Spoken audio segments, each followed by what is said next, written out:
1947 کے اقوام متحدہ کے تقسیم کے منصوبے تک کے واقعات۔ 20ویں صدی کے اوائل میں فلسطین کے نام سے جانا جانے والا خطہ عثمانی حکومت کے تحت تھا، لیکن پہلی جنگ عظیم کے دوران برطانوی افواج نے اس علاقے پر قبضہ کر دیا۔ جنگ کے بعد لیگ آف نیشنز نے برطانیہ کو فلسطین کا انتظام کرنے کا مینڈیٹ دیا۔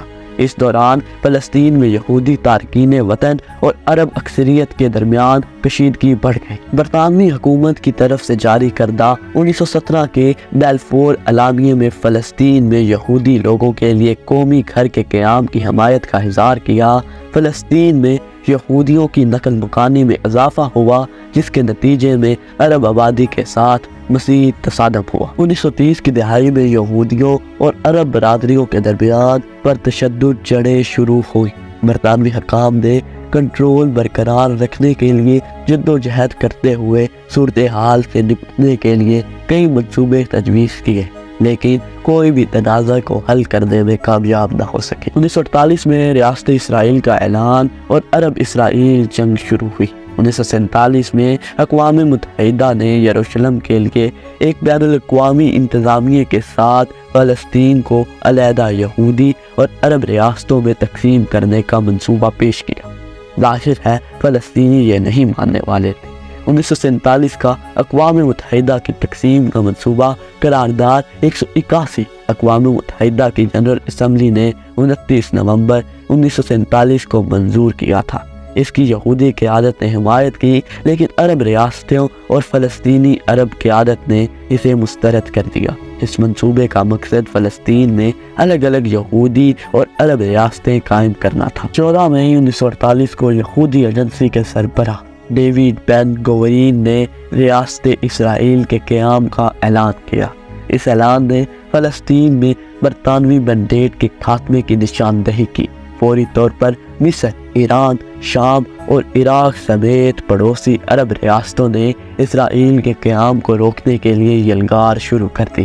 اس سے 1948 کی عرب اسرائیل جنگ کا آغاز ہوا، جسے عرب دنیا میں جنگ آزادی یا نکبہ تباہ بھی کہا جاتا ہے۔ یہ جنگ 1949 تک جاری رہی اور اس کے نتیجے میں اقوام متحدہ کی ثالثی میں جنگ بندی ہوئی۔ اس تنازع کے دوران اسرائیل نے اقوام متحدہ کے تقسیم کے منصوبے کے طے کردہ حدود سے باہر اپنے علاقے کو پھیلا دیا۔ یہودی افواج نے مجوزہ عرب ریاست کے لیے مقدس زمین کے ایک اہم حصے پر کنٹرول کر لیا، جبکہ ایران اور مصر نے بالتریب مغربی کنارے اور غزہ کی پٹی پر قبضہ کر لیا۔ جنگ بندی کے معاہدے اور اسرائیل کی سرحدوں کا قیام۔ 1948 کی عرب اسرائیل جنگ کے بعد اسرائیل اور اس کی ہمسایہ عرب ریاستوں بشمول مصر، اردن، شام اور لبنان کے درمیان جنگ بندی کے معاہدے پر بات چیت ہوئی۔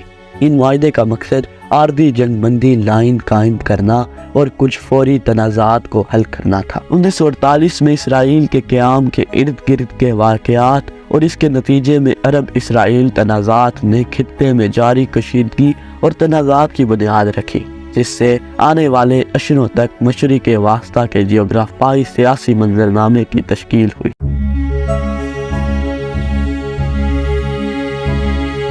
1948 میں ریاست اسرائیل کا قیام مڈل ایسٹ مشرق وسطیٰ کی تاریخ کا ایک اہم واقعہ تھا، تاہم اس کے فوراً بعد کئی اہم چیلنجوں کا سلسلہ شروع ہوا، جس میں پڑوسی عرب ممالک کے ساتھ تنازعات، یہودیوں کی نقل مکانی کی لہریں اور ان تارکین وطن کو جذب کرنا شامل تھا۔ عرب اسرائیل تنازع۔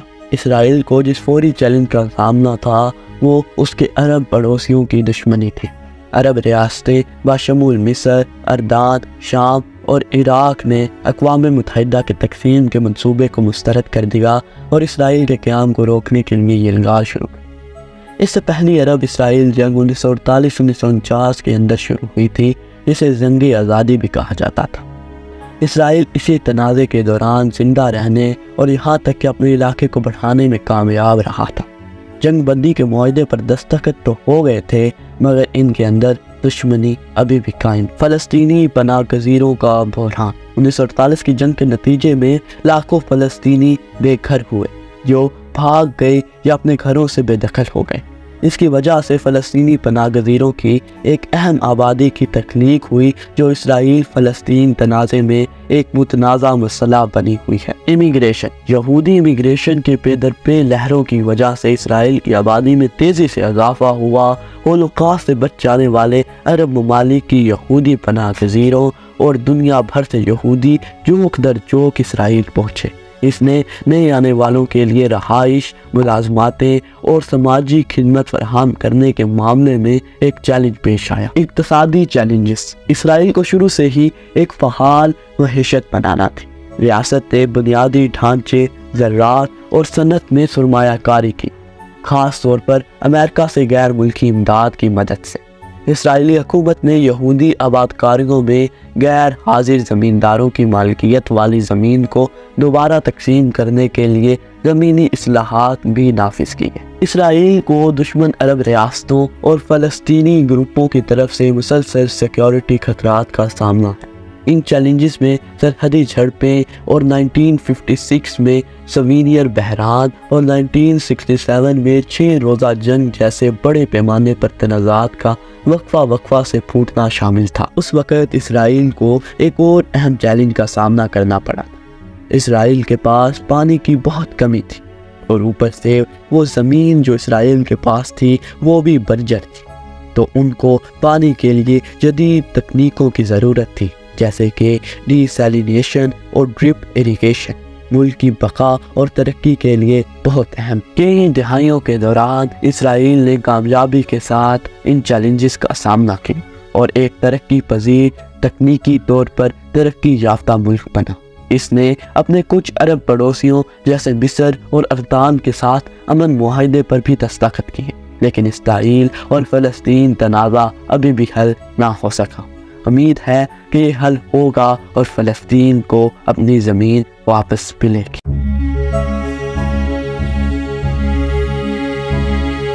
مڈل ایسٹ پر سلطنت عثمانیہ کا کنٹرول اور مقامی آبادی پر اس کے اثرات۔ سلطنت عثمانیہ نے 16ویں صدی کے اوائل سے پہلی جنگ عظیم کے بعد صدیوں تک مڈل ایسٹ پر اپنا تسلط قائم رکھا۔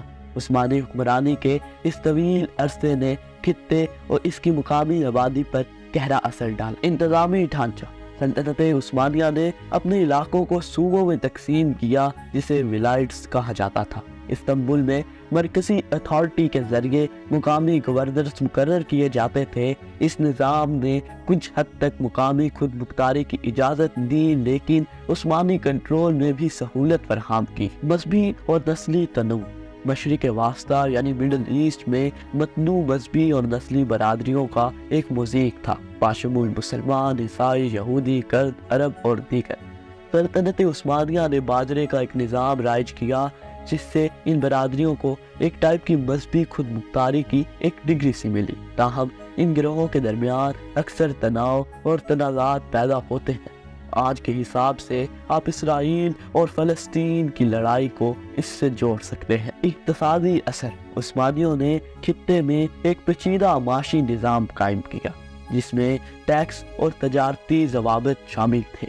اس نے بعض اوقات مقامی آبادی پر بہت زیادہ بوجھ ڈالا اور معاشی ترقی میں رکاوٹ ڈالی۔ زبان اور ثقافت، عثمانی ترک زبان اور ثقافت اس خطے میں پھیلی ہوئی تھی جس نے فن تعمیر، کھانوں اور لباس جیسے شعبوں میں دیرپا لسانی اور ثقافتی میراث چھوڑی تھی اس خطے میں۔ لیکن اس کے بعد پہلی جنگ عظیم ہوئی اور برطانیہ کا راج مشرق وسطیٰ کے اس اہم حصے یروشلم پر راج شروع ہو گیا۔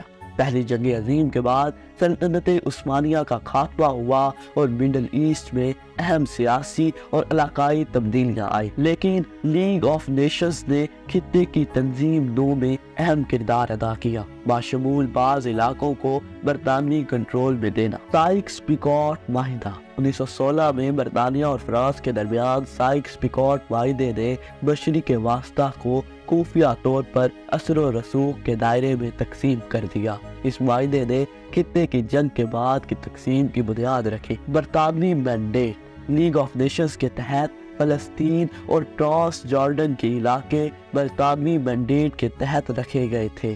ان مینڈیٹ کا مقصد علاقوں کو خود مختاری کے لیے تیار کرنا تھا، لیکن عملی طور پر انہوں نے برطانوی کنٹرول کی اجازت دی۔ اعلان بالفور اور صہیونیت کے تناظر میں اس کی اہمیت۔ 1917 میں برطانوی سیکریٹری خارجہ آرتھر بیلفور کی طرف سے جاری کردہ بیلفور اعلامیہ میں فلسطین میں یہودی لوگوں کے لیے قومی گھر کے قیام کے لیے برطانوی حمایت کا اعلان کیا گیا۔ اس اعلان کی کئی اہم نتائج تھے۔ اعلان بیلفور صہیونی تحریک میں ایک اہم سنگ میل تھا، جس نے فلسطین میں یہودیوں کا وطن قائم کرنے کی کوشش کی گئی تھی۔ اسے ایک بڑی عالمی طاقت کی طرف سے صہیونی اہداف کی توثیق کے طور پر دیکھا جاتا ہے، لیکن اس اعلان نے عرب آبادی میں ناراضگی پیدا کی، جو محسوس کرتے تھے کہ یہودیوں کی امیگریشن اور آبادکاری کے حق میں ان کے حقوق اور مفادات کو نظر انداز کیا جا رہا ہے، اور یہ کہیں نہ کہیں سچ بھی تھا۔ اعلان بیلفور نے جاری عرب اسرائیل تنازع میں ایک اہم کردار ادا کیا تھا، کیونکہ اگلی دہائیوں میں فلسطین میں یہودیوں کی ہجرت میں اضافہ ہوا، جس سے عرب اور یہودی آپس میں لڑ پڑے۔ خلاصہ یہ کہ مشرق وسطیٰ مڈل ایسٹ پر سلطنت عثمانیہ کے کنٹرول نے خطے پر ایک دیرپا اثر چھوڑا، اور پہلی جنگ عظیم کے بعد بشمول برطانوی مینڈیٹ اور بیلفور اعلامیہ کے سیاسی، آبادیاتی اور سماجی منظرنامے پر گہرے اور دیرپا اثرات مرتب ہوئے۔ السلام علیکم دوستو، ہمارے چینل پر دوبارہ سے خوش آمدید۔ آج اس ویڈیو میں ہم ایک دلچسپ اور اہم موضوع پر غور کرنے جا رہے ہیں: مشرق وسطیٰ مڈل ایسٹ میں اسرائیل کی تاریخ۔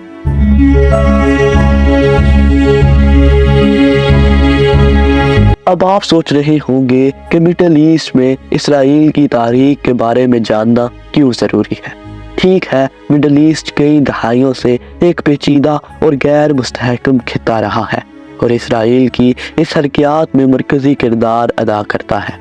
تاریخی واقعات اور مڈل ایسٹ میں اسرائیل کی موجودگی کی پیچیدگیوں کو سمجھ کر ہم جاری تنازعات، سیاسی پیش رفت اور عالمی مضمرات کے بارے میں قابل قدر بصیرت حاصل کر سکتے ہیں، جو ہماری دنیا کو تشکیل دے رہے ہیں۔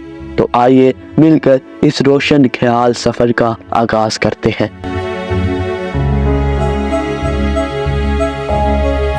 آج اسرائیل اور فلسطین کے نام سے جانا جانے والا خطہ ہزاروں سال پرانا، قدیم اور پیچیدہ تاریخ رکھتا ہے۔ اس علاقے کی قدیم ترین تہذیبوں میں سے ایک کنعانی لوگ تھے، جو 3000 سال قبل مسیح میں اس علاقے میں آباد تھے۔ وہ اپنی ترقی یافتہ شہر، ریاستوں اور تجارتی نیٹ ورک کے لیے مشہور تھے۔ اس سرزمین کے بارے میں بائبل کے حوالہ جات بہت زیادہ ہیں، اور خطے کی تاریخ داستان میں اہم کردار ادا کرتے ہیں۔ عبرانی بائبل میں کنعان کی سرزمین کا ابراہیم کی اولاد سے وعدہ کیا گیا ہے، اور یہ موسیٰ جیسی شخصیات کی کہانیوں میں نمایاں طور پر نمایاں ہوتی ہیں، جنہوں نے مصر سے خروج میں اسرائیلیوں کی قیادت کی۔ یہ واقعہ، جس کے بارے میں خیال کیا جاتا ہے کہ 13ویں صدی قبل مسیح میں پیش آیا تھا، یہودی تاریخ میں بنیادی حیثیت رکھتا ہے، جو اسرائیلیوں کی غلامی سے آزادی اور وعدہ شدہ سرزمین کی طرف ان کے سفر کی نشاندہی کرتا ہے۔ اس کے بعد کے دور میں اسرائیل اور یہودا کی سلطنتیں قائم ہوئی۔ کنگ ڈیوڈ اور اس کے بیٹے سلیمان کے تحت اسرائیل کی برطانیہ 10ویں صدی قبل مسیح کے آس پاس پروان چڑھی، جس کا دارالحکومت یروشلم تھا۔ تاہم سلیمان کی موت کے بعد بادشاہی اسرائیل کی شمالی سلطنت اور جنوبی ریاست یہودا میں تقسیم ہو گئی۔ شمالی سلطنت کو بعد میں 722 قبل مسیح میں آشوریوں نے فتح کر لیا، جس کے نتیجے میں اسرائیل کے 10 گم شدہ قبائل منتشر ہو گئے۔ یہودا کی بادشاہی 586 قبل مسیح میں بابلوں کے قبضے میں آنے سے پہلے کئی صدیوں تک برقرار رہی، جس کے نتیجے میں بابل کی اسیری ہوئی۔ اس خطے نے صدیوں میں مختلف سلطنتوں کے ذریعے ہاتھ بدلے۔ بابلیوں کے بعد فارسیوں نے کچھ یہودیوں کو یروشلم واپس آنے اور اپنے ہیکل کو دوبارہ تعمیر کرنے کی اجازت دی۔